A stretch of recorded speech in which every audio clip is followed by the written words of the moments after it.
सुहाग रात में बात भइल, कैसे कही वही रात के बात, से जिया पे जवन उत्पात भइल। त आई हम भोजपुरी गायिका खुशबू तिवारी रउआ लोगन के बीच हाजिर बानी। एगो गांव के बात है जहाँ पत्नी से पति दारू पी के दुर्व्यवहार करता। पत्नी परेशान दिया और कहतिया कैसे,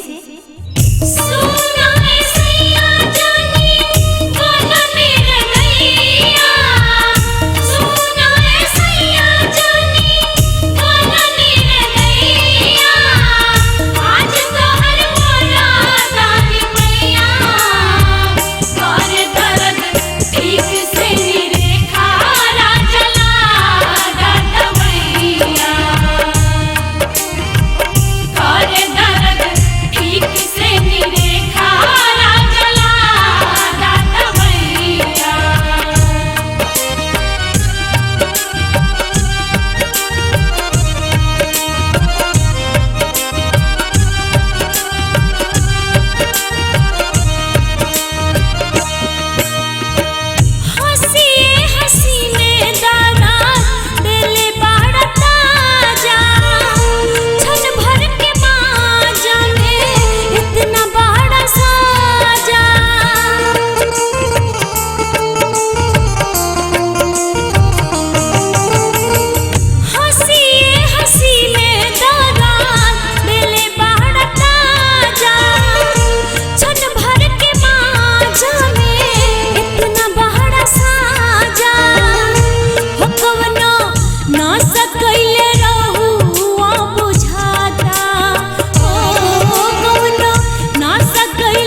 खुशबू तिवारी आपन निभैली नुआदा।